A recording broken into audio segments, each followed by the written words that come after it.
Salut les graisseux. Alors aujourd'hui, vidéo technique, on va avoir les mains un petit peu dans le cambouis, tu vas voir, on va bien se salir. J'ai une culasse ici de 2 litres 2 qui provient de chez Opel et que tu as normalement qui est montée dans, on va dire, toute la gamme Opel des années 2000 à peu près et puis un petit peu avant, mais également sur les Frontera, tout ça. Et moi, j'ai cette culasse-là dans ma Saab qui est ici derrière. On va regarder un petit peu de quoi il s'agit. J'en profite de l'avoir là pour te montrer comment on va faire pour changer, accéder au niveau des joints qui sont situés tout en haut des injecteurs. Et je vais te dire pourquoi il faut quelquefois y regarder, les symptômes que tu peux avoir, et puis quelquefois aussi y regarder pour dire de solutionner une panne. Donc je vais te parler des symptômes, et puis je vais te montrer pas à pas sur celle-ci qui est ici à l'établi pour t'aiguiller, et puis que tu comprennes bien, que tu y ailles sereinement, et puis éventuellement pouvoir te dépanner sur des problèmes de désamorçage de circuits d'alimentation. Je vais te montrer ça tout de suite sur la mienne là, qui est montée là. Alors fondamentalement, tu n'as pas de gros écart et grosses différences entre le montage que je vais avoir ici. Moi, c'est une version, c'est déjà une deuxième phase ici avec un turbo à géométrie variable, donc en version 125 chevaux. Et là, la culasse qu'on a sur l'établi, c'est une version 115 avec le turbo d'avant. Et puis, elle est un petit peu différente également au niveau du circuit d'admission. Tu n'as pas le même système de vanne EGR, tu vois, c'est un petit peu différent. Donc ça, on va regarder ensemble. Pourquoi tu dois éventuellement t'inquiéter ou regarder la vidéo concernant les problèmes de désamorçage de circuits d'alimentation. Je vais t'expliquer que sur ce modèle-ci, ici, quand je l'ai récupéré, moi j'avais un problème. De toute façon, je l'ai acheté en panne.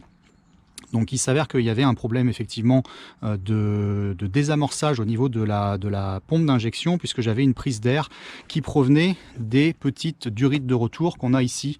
Donc ça, bon, tu regardes un petit peu au niveau de la chaîne, il y a un historique et puis il y a des vidéos concernant ce véhicule-ci avec son sauvetage, sa remise en état, tout ça. Et donc je t'en parle un peu plus en détail.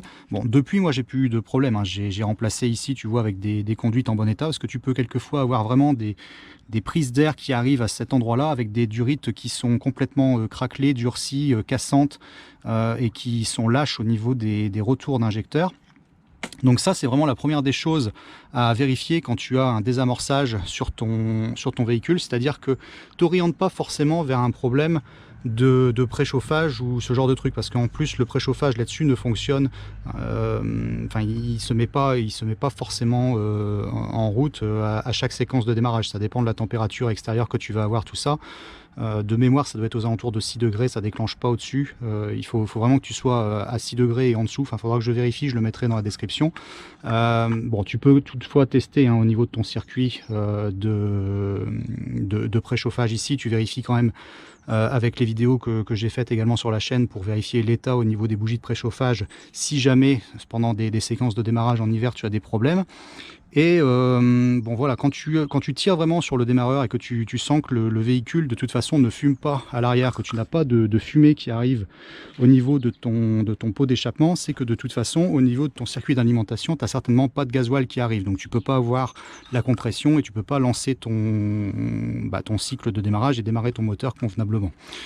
D'accord, donc la première des choses, c'est vraiment de vérifier ça, sachant que le problème étant que les pompes d'injection sont réputées quand même assez fragiles sur ces modèles-là, et malheureusement, on n'a pas de pompes d'amorçage qui sont situées en amont de cette pompe d'injection qui est située ici, voilà, qui est différente en fonction de la version que tu vas avoir, la 125 ou la 115 chevaux.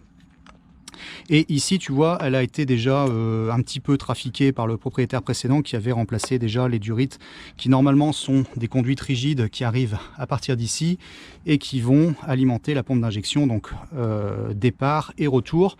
Moi, j'en ai profité pour remettre une petite poire ici d'amorçage parce que j'aime bien même si j'ai pas de problème de désamorçage et tout ça, avoir quand même la main quand je fais par exemple un changement de filtre de carburant qui est situé là-bas près du réservoir et vraiment réamorcer mon circuit, ou alors quand malheureusement je suis obligé de démonter mes conduites rigides qui proviennent de la pompe d'injection et qui vont ici jusqu'aux injecteurs. D'accord, donc tu peux fonctionner de cette façon là, sachant que les petits clips que tu as ici d'origine sont vraiment c'est hyper chiant à enlever et l'idéal étant quand même de rester d'origine si tu n'as pas de problème de désamorçage de pompe et que tu t'es amené à rouler vraiment fréquemment avec le véhicule. Reste d'origine, ça ira très bien. Alors, sur les séquences où tu vas avoir des problèmes pour démarrer, c'est par exemple quand tu laisses le véhicule une nuit et puis que le lendemain, tu es obligé de tirer un petit peu sur le démarreur pour dire de réamorcer le circuit et que tu n'as pas un départ qui est vraiment au quart de tour. Donc ça peut déjà être les premiers signes. Si tu as tout bien vérifié, je vais te montrer par quoi il faut vraiment continuer au niveau de tes recherches. Donc on va reclaquer le capot, je vais te placer la caméra au-dessus de mon établi et on va démonter au niveau de la culasse, je vais te montrer tout ça.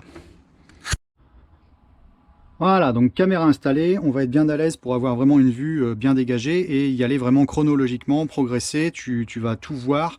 De toute façon, je mets également le chapitrage au niveau de la vidéo si tu veux directement aller aux séquences qui t'intéressent. Mais moi je vais quand même te parler de tout ce qu'on trouve au fur et à mesure du démontage et ce qu'il faut vérifier et tout ça et les problèmes que tu peux éventuellement avoir. Donc un mot à propos de cette culasse, donc c'est celle qui provient du démontage qu'on a fait. On avait fait un sauvetage complet en une journée, on a démonté une bagnole complète, une Saab 9.3 de première génération, équipé avec ce moteur-là qui avait quand même plus de 300 000 km et qui avait eu un problème au niveau de la distribution. Par contre, la culasse était sauvable. Donc je t'en mettrai hein, la petite vidéo si tu veux aller voir ça ou voilà dans les petites fiches, suggestions tout en haut. La différence étant que par rapport au modèle que je viens de te montrer, voilà, au niveau du collecteur d'admission ici, tu vas avoir une conception un petit peu différente où là, normalement, tu as le système EGR qui vient à cet endroit-là. Donc ça te fait un espèce de petit champignon que tu vas avoir à cet endroit-là. Et pour accéder au démontage et tout ça, tout ce qui nous intéresse, de toute façon, tu vas déjà être obligé de défaire tes conduites rigides qui arrivent à tes 4 injecteurs, puisque tes conduites rigides, elles passent devant ce collecteur d'admission. D'accord, donc tu les sors directement ici au niveau de la pompe d'injection, tu déposes tout ça et puis bah, tu seras obligé de réamorcer ton circuit, donc de tirer un petit peu sur le démarreur, le temps de réamorcer. Moi je t'encourage à faire, c'est de serrer au niveau du bas, pas serrer en haut, tu fais tourner jusqu'à temps que tu as des petites gouttes qui arrivent ici et là tu peux rebrancher et puis faire ton démarrage. Normalement ton circuit va se réamorcer, ça va aller. Je te parle vite fait quand même au niveau du collecteur d'admission ici. Donc ça, j'avais déjà fait une vidéo sur la chaîne concernant l'encrassement qu'on pouvait avoir, notamment au niveau des clapets, tout ça. Tu vas voir ici, c'est une horreur hein, derrière. Je vais te montrer, c'est brut de démontage. Celle-ci, à mon avis, elle n'a jamais été faite. Alors, ce que tu peux faire, vu que tu peux quelquefois avoir des codes défauts qui arrivent, et souvent on te dit, bah, nettoie ta vanne EGR, machin, tout ça. Donc oui, c'est ok, commence par ça. Mais quand je vais te montrer à quoi ça ressemble ici derrière, tu peux nettoyer la vanne EGR autant que tu veux. Si tes clapets et tout ça, tout est complètement obstrué par le cambouis et le dépôt qu'on va avoir, bah, tu auras encore des problèmes de code défaut et de mode dégradé. Donc ça arrive assez régulièrement. Les véhicules se mettent en mode dégradé et tu as toutes les peines du monde à rouler à 80, 110 à peu près sur autoroute, donc 80 sur les nationales, tout ça, en général, tu arrives à le faire. Et puis, quand tu es lancé sur autoroute, tu arrives péniblement à atteindre les 110. Donc ça, c'est que tu es en mode dégradé. Et souvent, ça peut venir des problèmes ici au niveau de tes clapets. Donc ça, tu peux le vérifier, ne serait-ce que par le côté ici. Donc ça, je te montrerai après. Tu as un petit accès ici au niveau des clapets. Donc là, je t'ouvre le truc, tu vas voir. Voilà, donc ça, c'est ce qu'on trouve. Regarde ce dépôt, tu vois. Dans les regarde ici. Ouais. Brut de démontage. Hein. Regarde un peu cette épaisseur de cambouis que tu vas avoir ici. Sachant qu'en plus, là derrière, ici, normalement, tu as un capteur voilà, pour la pression que tu as dans le circuit d'admission. Donc là, bon, bah, je sais pas ce que tu peux capter avec ça, mais bon. Et voilà à quoi ça ressemble. Donc moi, ce que je t'encourage à faire, c'est à le démonter. Allez, je vais te dire tous les 80 à 100 000 km maxi. Et souvent le vérifier quand tu fais les vidanges, ça, tu déposes ta vanne EGR que tu as ici sur le dessus et bah, tu inspectes avec une petite loupiote et tout ça, regarder un peu dans quel état c'est. Ça te renseigne sur le travail qu'il y a à faire parce que ça se fait relativement facilement. Tu as juste 2 joints à changer et puis du nettoyage. Donc ça serait vraiment idiot de s'en priver. Donc là, on a le même problème. Bon, je vais te démonter l'admission ici. Je vais tout sortir.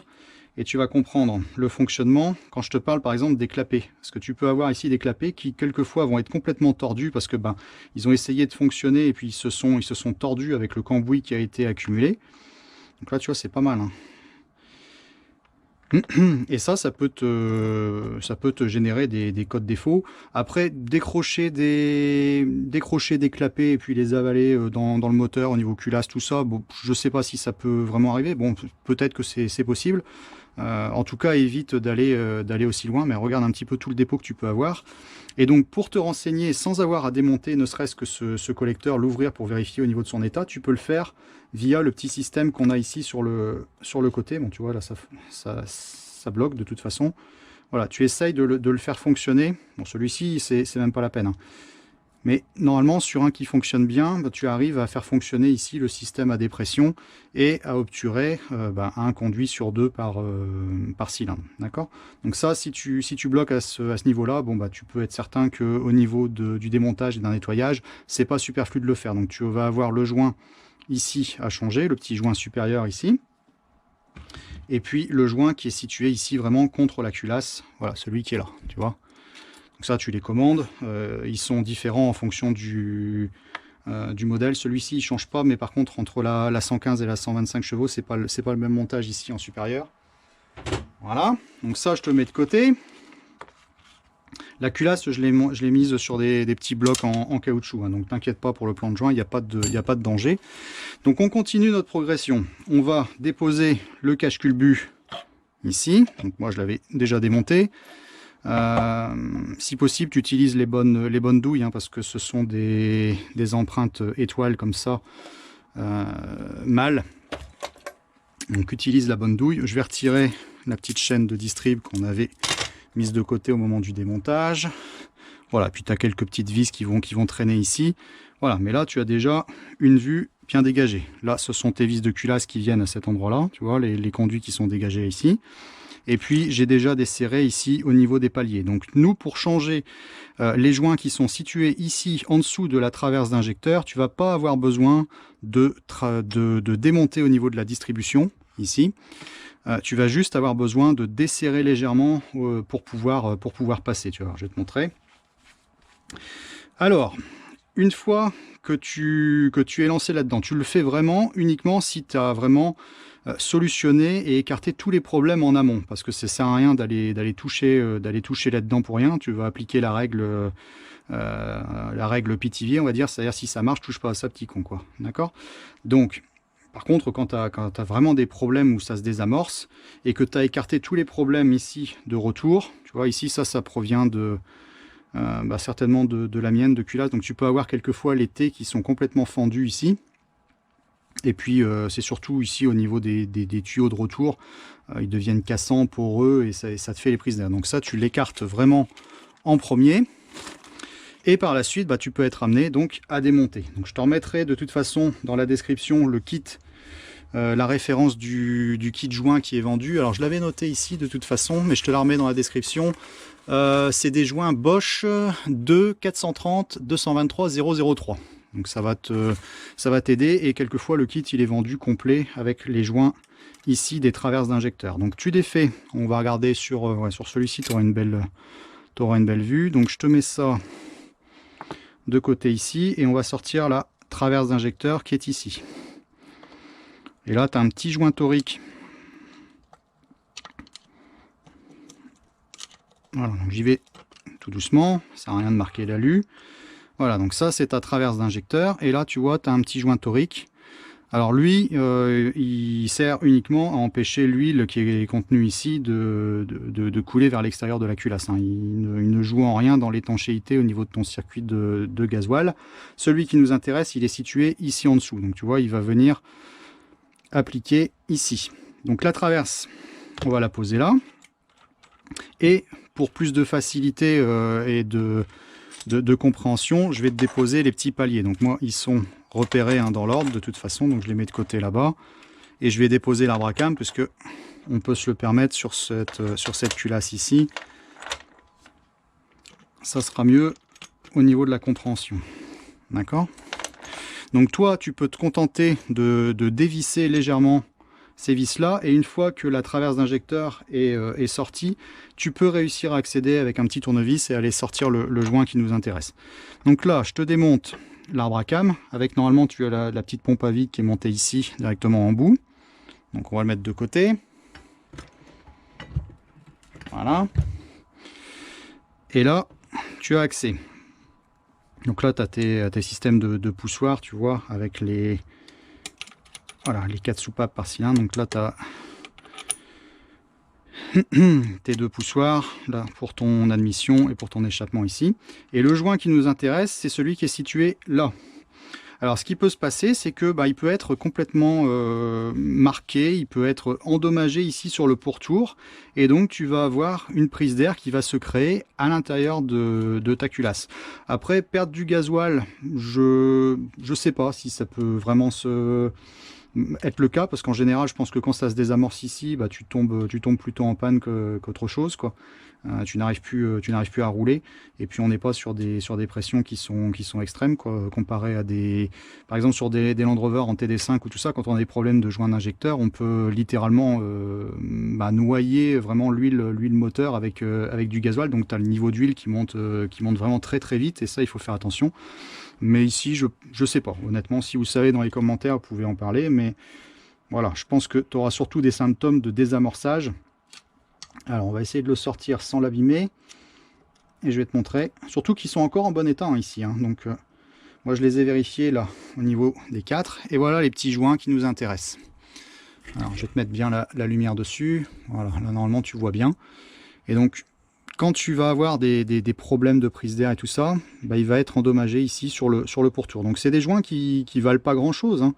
Alors après, quand tu es vraiment sur une remise en état moteur, ou que tu fais du travail pour dire de sécuriser, de fiabiliser ta voiture pour un usage régulier, tu sais que tu vas rouler quotidiennement avec, que tu peux être amené éventuellement à être embêté, qu'elle a un petit peu de kilométrage et tout ça, peut-être de façon préventive, ça peut être intéressant de le faire si jamais tu as l'occasion déjà d'avoir la culasse qui est ouverte.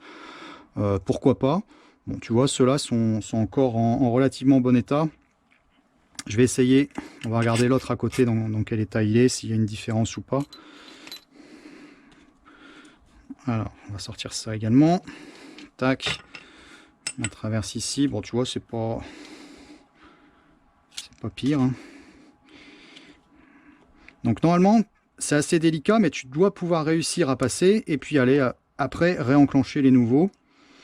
Donc là, il faut t'aider de petits outils et puis travailler méticuleusement, faisant un à la fois.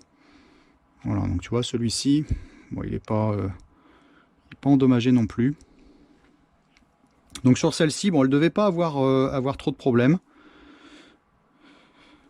Voilà, donc je les remets en place. Ça te permet de voir de quoi je parle. Et donc quand tu vas remettre tout en service, tu remets ta traverse d'injecteur, tu la pousses bien à fond, tu changes le joint torique si jamais il a été fourni dans le kit, tu resserres ici tout le monde bien comme il faut. Et pour les paliers ici au niveau de ton arbre à cam, ça ce sont des vis qui se resserrent à 15 Nm, je crois. Donc je le remettrai également en description, mais je crois que c'est ça. Donc voilà, ça te fait plus ou moins 1,5 kg. Force pas, hein, parce que tu es sur des paliers voilà, en alu. Malgré tout, c'est assez bien guidé, parce que je compare par expérience. J'ai eu des XUD ou ce genre de trucs où tu étais à 8 soupapes en tout. Mais quand tu cassais des courroies de distribution sur les XUD, souvent tu pouvais casser les arbres à cam en plusieurs morceaux, et tu avais souvent des paliers qui se brisaient, et tu n'en avais que 3 malheureusement. Donc là, tu es quand même bien guidé. Et honnêtement, moi j'ai 345 000 km là, avec la sable que tu as ici derrière. Puis on en a encore une autre qui roule également tous les jours ici dans la famille, qui est également à 345 000 aussi. Elles ont le même kilométrage en même temps. Et pour l'instant, j'ai pas eu à mener ces opérations. Et ce sont des moteurs qui franchement font le boulot. Moi, j'ai pas à me plaindre de la fiabilité de ces machines-là, surtout pour le tarif auquel on arrive à les toucher. Donc voilà, là tu as vraiment fait le tour. Au niveau de la culasse, de toute façon, il n'y a rien d'autre vraiment à t'expliquer. Donc travaille vraiment méticuleusement, fais-les un par un, tu remontes tout le monde, et puis après tu réamorces ton circuit. Mais c'était la bonne occasion aussi de te montrer sur le système ici, le collecteur d'admission. Et puis regarde un petit peu comme c'est chargé là-dedans. Et moi, j'ai constaté, j'en ai encore hein, des culasses comme ça, toutes les 115 chevaux que j'avais démontées, tu trouvais vraiment ce dépôt, c'était sûr quoi, à chaque fois. Donc moi, je l'avais fait sur une qu'on avait récupérée qui avait dans les 200 et des 1000. Et le fait de le faire assez régulièrement, bon, le véhicule maintient une bonne santé. J'ai eu beaucoup moins de dépôts sur la version 125 chevaux que j'ai là. Et en fait, les dépôts sont beaucoup plus secs sur la version d'après, sur la phase 2. Alors que sur les 115, je trouve toujours cet amas vraiment de cambouis et de gras. C'est pas sec, c'est pas compact comme sur les versions d'après, tu vois. Ouais, voilà, c'est vraiment le pur cambouis, et ça pour laver tes pattes après, c'est vraiment la catastrophe. Donc on va remettre tout ça en place. Moi je vais stocker cette culasse qui pourra éventuellement servir un jour, hein, pourquoi pas, sachant que on sera obligé de tout recaler. Par contre je vois que l'arbre à cam ici il est bien marqué en fait. Ok, bon je pousserai les investigations un petit peu plus. Voilà, donc j'espère que la vidéo te sera utile. Tu peux la partager éventuellement hein, sur les groupes, les machins, tout ça. Si tu crois que ça peut être utile à ceux qui roulent avec ce moteur là, bonne route à toi. Et puis de toute façon, tu es un grand garçon, tu vas dans la description, tu regardes les références, tu tapes ça sur un moteur de recherche et puis tu regardes pour t'approvisionner. Mais ça devrait pas poser de problème. Allez, à plus les graisseux, ciao.